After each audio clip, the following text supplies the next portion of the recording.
이 시간 무엇을 남길까라는 제목으로 함께 하나님의 말씀 나누도록 하겠습니다. 제가 여러분에게 성경 퀴즈를 한 가지 내겠습니다. 성경에 기록된 최초의 장례식은 누구의 장례식이었을까요? 성경에 기록된 최초의 장례식은 누구의 장례식이었을까요? 처음 장례식이 어디에 나올까요? 창세기에 나오겠죠. 처음 책이니까. 성경을 읽어보니까 처음 장례식을 치른 사람은 바로 아브라함의 아내 사라의 장례식이었습니다. 우리가 오늘 본문 창세기 25장을 읽었죠. 아브라함의 장례식의 내용인데 이보다 앞선 23장, 창세기 23장에 보면 아브라함의 아내 사라의 장례에 대한 내용이 성경이 기록된 첫 장례에 대한 내용입니다. 아브라함이 127세 때 사라가 죽었습니다. 그래서 그는 사라의 시신을 매장하기 위해서 막벨라 굴이라는 동굴을 매입해서 정성껏 장사를 지냈습니다. 사라가 이 세상을 떠났을 때 아까도 말씀드렸듯이 아브라함이 이 127세라고 말씀을 드렸는데 그렇게 사라를 보내고 나서 세월이 많이 흘러 아브라함의 향년 175세 때에 이제 그가 세상을 떠났다라고 오늘 본문은 기록을 하고 있습니다. 그런데 아브라함의 죽음을 알리는 이 25장 7절 그 앞의 내용을 보면 꽤나 중요한 내용이 소개가 되는데요. 창세기 25장 5절과 6절을 한번 보시기 바랍니다. 제가 읽어드리겠습니다. 아브라함이 이삭에게 자기의 모든 소유를 주었고 자기 서자들에게도 재산을 주어 자기 생전에 그들로 하여금 자기 아들 이삭을 떠나 동방 곧 동쪽 땅으로 가게 하였더라. 여기서 죽음을 준비하는 아브라함의 지혜를 우리가 발견할 수가 있습니다. 아브라함에게는 아들이 여러 명이 있었습니다. 이삭만 있었던 것이 아니에요. 아내 사라에게서 얻은 이 아들 장자 이삭이 있었고 그리고 서자인 이스마엘도 있었습니다. 하갈의 아들이었죠. 하갈로부터 얻은 아들이었습니다. 이스마엘. 그 외에도 창세기 25장 1절에 보면 이 사라의 죽음 후에 뒤늦게 그두라라는 이름의 이 아내를 또 삼고 아들들을 얻게 되었습니다. 그래서 이 아브라함은 자신이 죽기 전에 살아있는 동안에 유산 문제를, 재산 문제를 정리를 합니다. 재산으로 인해서 자녀들이 다투지 않도록 미리 조치를 취한 것이었습니다.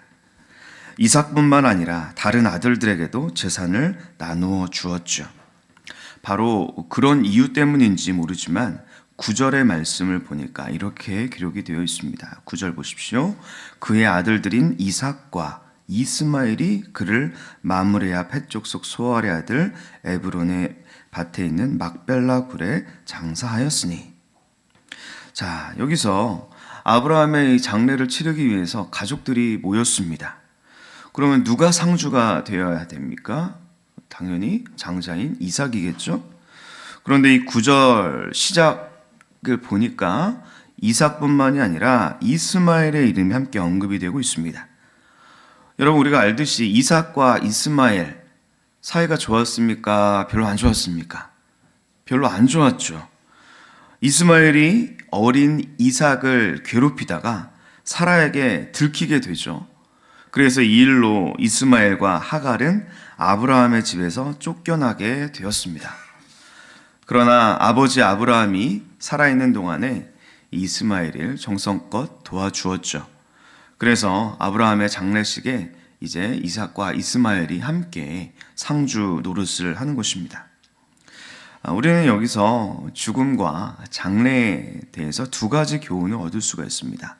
첫 번째는 무엇이냐? 죽기 전에 재산이 있다면 어떻게 분배할지를 미리 결정하는 것이 지혜롭고 현명한 일이라는 것이죠. 두 번째는 무엇입니까? 죽음과 장례식은 화해의 자리가 되어야 된다. 이삭과 이스마엘이 함께 상주 노릇을 하고 그 자리에서 좀 이렇게 서먹했던 그런 관계가 서로 이제 회복되고 화해했던 것처럼 말입니다. 그런데 이것이 전부가 아닙니다. 재산 분배나 화해의 문제는 신앙이 없는 분들도 해당하는 일반적인 장례 지침이라고 할 수 있을 것입니다. 그런데 아브라함의 이 장례를 보면 더 깊은 영적인 의미가 숨어 있음을 우리가 알 수가 있습니다. 이삭은 아버지 아브라함을 어머니 사라가 먼저 묻힌 막벨라 동굴에 장사를 합니다. 우리가 여기서 한 가지 질문을 할 수가 있어요. 왜 죽은 시신을 동굴에다가 장사를 하느냐? 우리는 보통 장례, 무덤 하면은 땅을 파가지고 거기에 시신을 담은 관을 묻고 다시 이제 흙을 덮지 않습니까? 그런데 이 고대의 중동 지방의 매장 문화는 우리나라와 좀 달랐다는 것이죠. 우선 이 무덤을 동굴을 파서 그 동굴 안에 이제 시신을 안치를 하는데 그 동굴을 안에 이 하층과 상층 두 개의 칸으로 이렇게 칸을 만들어요. 그래서 위의 칸에 이 시신을 평평하게 올려놓습니다. 올려놔요.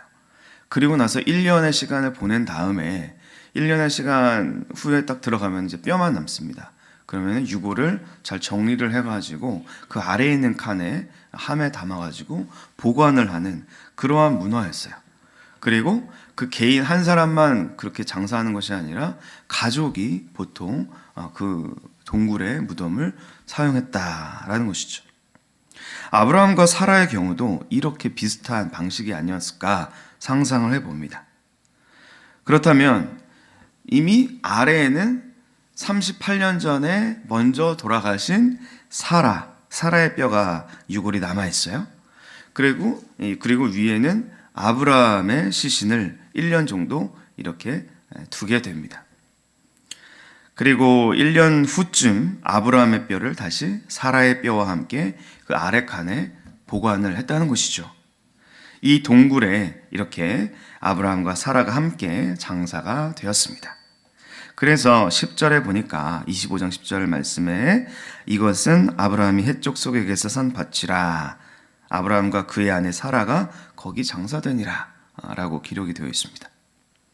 그렇다면 이 장례가 약속의 자녀 이스마엘도 있었고 그드로아의 아들도 있었지만 하나님께서 약속하신 백세 얻은 그 이삭에게 어떤 의미가 있었을까? 우선 이삭의 나이를 우리가 한번 여기서 생각해 볼 필요가 있습니다. 이때 아주 흥미롭게 또 이삭의 나이가 75세였어요. 75이었어요. 이삭에게는 쌍둥이 아들 에서와 야곱이 있었죠. 창세기 25장 26절에 보면 이삭은 60세에 이 아들들 쌍둥이를 얻었습니다. 그러니까 에서와 야곱은 15살의 나이에 할아버지 아브라함의 장례를 본 것입니다. 이삭의 나이가 75세라는 것이 굉장히 중요한데요. 우연인지는 모르지만 아브라함이 하나님의 음성을 듣고 아버지, 친척, 고향, 그 땅을 떠난 나이가 바로 75세였다는 것입니다. 아브라함은 아버지 데라와 함께 갈대아 우르에서 하란이라는 도시로 이동을 했습니다. 근데 아버지 데라는 그 하란 도시에 머무르기를 좋아했죠. 하지만 하나님께서는 아브라함에게 하란에서 멈추지 말고 약속의 땅인 가나안까지 내려가라, 떠나라 말씀하셨습니다. 그래서 아브라함은 아내 사라와 조카 롯을 데리고 떠났는데 그때 그가 바로 75세였다라는 것입니다. 믿음의 결단과 함께 아버지 그 익숙한 땅을 떠났던 나이가 75세였습니다. 그런데 이제 아브라함의 아들 이삭이 어느덧 75세가 되었어요. 아버지 아브라함이 믿음의 여정을 시작했던 나이와 똑같은 나이입니다. 이삭이 처했던 상황도 아주 비슷했어요. 이제 홀로 독립을 해야 하는, 영적으로 홀로 서야 하는 그러한 나이가 되었다는 것입니다. 어떻게 하면 좋겠습니까? 이스마엘을 비롯한 다른 형제들은 각자 자신들이 살던 그러한 곳으로 돌아갔습니다. 장례식을 마치고 바로 떠났어요. 이스마엘과 또 다른 형제들과 이 이삭은 차이가 있었습니다. 어떤 차이가 있었느냐? 다른 아들들에게 1차적인 관심은 아버지 아브라함이 남겨준 상속 재산에 관심이 있었습니다. 그들은 물려받은 재산에 만족했습니다. 눈에 보이는 돈과 물질, 어떤 부동산 문서가 중요했습니다. 반면에 하나님의 약속의 아들이었던 이삭은 이러한 상속 재산이 아니라 유산을 물려받았습니다. 아버지에게서, 아브라함에게서 유산을 물려받았습니다. 상속 재산과 유산은 아주 다릅니다. 우리가 흔히 법적으로 말할 때 상속 재산은 후손에게 건네줄 수 있는 특정한 물건, 후손에게 물려줄 수 있는 특정한 어떤 물질적인, 만질 수 있는 그 가치를 평가할 수 있는 그러한 물건을 가리킵니다. 반면에 이 유산이란 주는 사람이 지닌 어떤 추억과 그가 가지고 있던 인생에 대한 철학과 가치가 하나로 승화된 무형의 자산을 유산이라고 합니다. 보이지 않는 가치가 숨겨져 있다는 것이죠. 우리 자신을 한번 돌아봤으면 좋겠습니다. 우리는 종종 이런 이야기들을 듣습니다. 어떤 이야기냐? 부모님은 열심히 신앙생활을 하셨는데 자녀들은 교회에 나가지 않습니다. 부모님은 봉헌 생활을 열심히 하셨는데 자녀들은 봉헌하지 않습니다. 부모님은 하나님을 위해서 헌신하고 충성하고 봉사도 열심히 하셨는데 자녀들은 봉사하지 않습니다. 부모님은 예배를 생명처럼 여겼는데 자녀 세대는 예배를 소홀히 여깁니다. 자, 그럼 부모님이 자녀에게 무엇을 남겨준 것일까요? 단언하건대 유산이 아니라 상속재산만 물려준 것입니다. 유산이 아니라 재산만 물려준 거예요. 이것이 우리 교회와 나아가 우리 사회의 큰 문제입니다.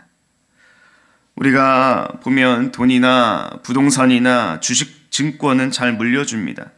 더 많은 재산을 물려주려고 애쓰고 노력하시는데 정작 앞선 세대의 그 철학과 가치관을 제대로 물려주지 못하고 있는 것입니다. 건강한 유산이 없다는 것입니다. 그렇다면 아브라함의 아들 이삭은 뭔가 다른 유산이 있었을까요? 바로 이 무덤이라는 유산이 있었어요. 무덤. 막벨라 동굴 무덤이 이삭에게는 큰 영적인 유산이었습니다. 왜 그렇습니까? 단지 아버지 아브라함과 어머니 사라를 그곳에 모셨기 때문만이 아닙니다. 부모님의 그 유골이 거기 있었기 때문이 아니에요. 이 무덤은 바로 믿음의 고백, 부모님의 그 신앙이 고스란히 담겨진 부모님의 그 신앙의 영적인 유산이 그대로 담겨져 있는 무덤이었기 때문입니다. 여러분, 막벨라 동굴이 어디에 있었냐면 그 무덤의 위치가 중요한데요. 창세기 23장 19절에 보면 헤브론, 곧 마므레라고 말하고 있습니다. 이 헤브론, 곧 마므레는 창세기 13장과 연결이 되어 있어요. 창세기 13장 무슨 내용입니까? 아브라함이 조카 롯과 함께 가축이 너무 많아져가지고 헤어지게 되는 내용이 13장에 나옵니다. 롯이 먼저 어느 지역으로 떠났습니까? 소돔과 고모라.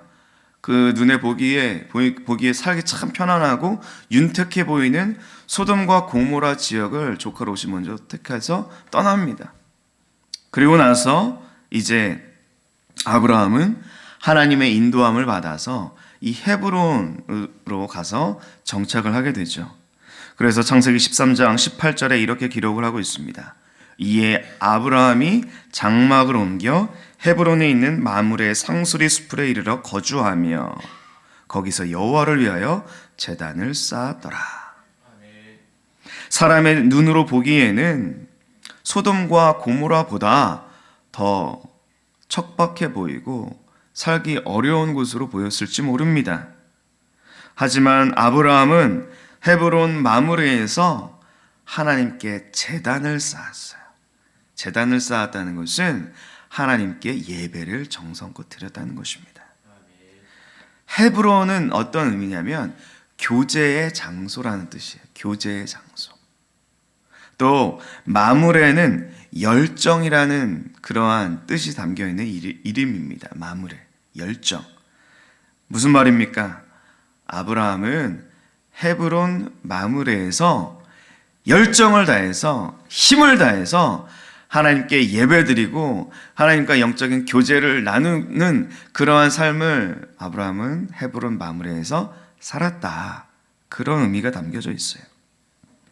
여러분, 이삭은 어린 시절부터 아버지 아브라함과 어머니 사라가 정성껏 절기 때마다 하나님께 정성껏 예배드리고 매일매일 하나님께 힘을 다해서 열정을 다해서 예배드리고 제단을 쌓고 하나님께서 주시는 은혜를 힘입어서 살았던 그 모습을 어렸을 때부터 이삭은 보고 같이 경험하고 같이 가정 예배드리고 아버지 어머니와 함께 찬송 부르고 말씀을 암송하고 말씀을 듣고 그러한 경험을 영적인 유산을 계속 이어받았다는 것이죠. 그러한 영적인 축복을 계속 쌓았다는 것입니다. 그리고 바로 그 예배를 드리던 그 자리에 부모님의 무덤이 거기에 있었다는 거예요. 무덤이 만들어졌다는 거예요. 그러니까 이삭이 얼마나 그 막벨라 무덤이 이삭에게는 특별한 장소였겠습니까? 특별한 기억이었겠습니까? 다른 집에서는, 다른 가정에서는 우상을 만들어서 예배하는데 이삭의 부모님은 보이지 않는 여호와 하나님의 이름을 부르면서 예배를 드립니다. 헤브론 마므레에서 부모님이 찬송을 부르십니다. 기도를 드리십니다. 제사를 드리십니다. 그것이 이삭에게 전수된 믿음의 유산이었습니다. 하나님을 예배하며 살라는 유산이 막벨라 무덤, 동굴 무덤에 담겨 있다는 말입니다. 성도 여러분, 여러분의 자녀들에게 여러분은 정말 무엇을 남겨주고 가고 싶으십니까? 어차피 우리가 우리의 자녀의 인생을 평생 책임지지는 못하지 않습니까? 그런데 우리 자녀들에게 무엇을 남겨주고 싶습니까? 오늘 본문을 통해서 우리는 하나님의 음성을 듣게 됩니다. 상속 재산보다 더 중요한 것이 있다. 진짜 유산이 따로 있다. 그런 추억을 자녀들에게 많이 남겨주라는 그 주님의 음성을 듣게 됩니다. 그러므로 여러분, 무엇보다 자녀들보다 여행도 많이 다니시고 시간도 함께 보내면서 아름다운 추억을 많이 만드시기 바랍니다.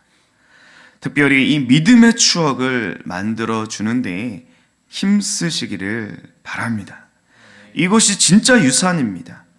보이지 않는 정신과 가치관이 그 속에 들어있는 그런 진짜 유산 말입니다. 이삭은 무덤을 지날 때마다 아마 그 내면에서 이런 음성을 들었을 것입니다. 아버지 아브라함과 어머니 사라의 그 음성이 그의 마음속에 이렇게 울려 퍼졌을 것입니다. 아들아, 열심히 살다가 여기서 만나자, 가족 무덤에서 만나자, 그러한 음성을 들었을 거예요. 그래서요, 이삭의 죽음은 이렇게 기록되어 있어요. 창세기 35장 27에서 29절에 보니까 이렇게 말씀합니다. 야곱이 기럇 아르바의 마므레로 가서 그의 아버지 이삭에게 이르렀으니 기럇 아르바는 곧 아브라함과 이삭이 거류하던 헤브론이라. 이삭의 나이가 180세라. 이삭이 나이가 많고 늙어 기운이 다함에 죽어 자기 열조에게로 돌아가니 그의 아들 에서와 야곱이 그를 장사하였더라. 에서와 야곱이 그를 장사하였더라. 이삭도 부모님과 함께 이 동굴 무덤에 묻혔습니다. 창세기 49장 29절에서 31절에 보면 또 야곱의 죽음에 대해서 이렇게 말씀합니다.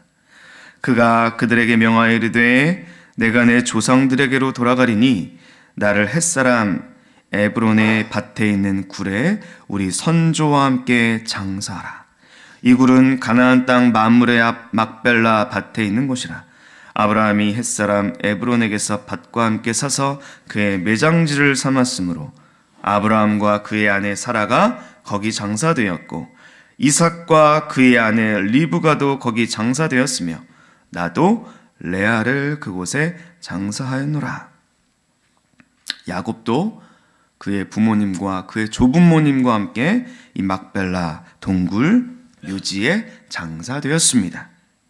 그렇습니다, 여러분. 이 헤브론 마물에 있는 막벨라 동굴 무덤, 그것은 이 무덤은 하나님을 예배하며 살다가 우리 다시 천국에서 만나자라는 믿음의 선조들의 음성인 줄 믿습니다. 조상들이 내가 저 천국에서 우리 후손 기다리겠다, 그러한 메시지가 담겨있는 무덤인 것입니다. 믿음으로 이 세상을 살라라는 유언입니다. 이들에 대해서 히브리서 11장은 이렇게 말씀합니다. 믿음의 조상들은 믿음을 따라 살다가 죽었습니다. 약속의 성취를 보지 못했습니다. 자신들을 본향을 향해 가는 나그네라고 믿었습니다. 그리고 믿음의 조상들은 우리를 향해 외치고 있습니다. 이제 너도 믿음의 여정을 시작하라 말씀하고 있는 것입니다. 오늘 2018년도 11월 25일이죠. 11월 마지막 주일입니다. 이제 달력이 한 장밖에 남지 않았죠. 그런데 교회의 달력을 교회력이라고 하는데, 교회력으로는 2018년도의 이 마지막 주일이에요. 그리고 이제 12월 첫째 주부터는 새로운 교회력, 다음 주가 대림절 첫 번째 주일이죠. 모든 교회력은 대림절 혹은 대강절로 시작이 됩니다. 예수 그리스도의 초림과 재림을 기다리는 그 대강절로 시작이 되는데, 그래서 오늘은 마지막 교회력의 마지막 주일로서 우리의 왕이신 그리스도의 주일, 왕이신 그리스도의 주일이라고 이름 붙인 그런 주일입니다. 이 왕이신 그리스도의 주일을 다른 명칭으로 하면은 뭐라고 부르냐면 영원의 날 혹은 죽은 자의 날이라고도 합니다. 그래서 독일에서는 오늘을 이 그리스도 왕이신 그리스도 주일 혹은 영원의 날, 이 주일 예배 시간에 특별한 순서가 있어요. 독일 이 개신교회에서는 어떤 순서가 있냐면, 교회에서 신앙생활을 잘 하시다가 생을 마감하신 성도님들의 이름을 하나하나 그 이름을 부르면서 신앙의 유산을 기리는 그러한 특별한 순서를 주일 예배 시간에 갖는다고 합니다.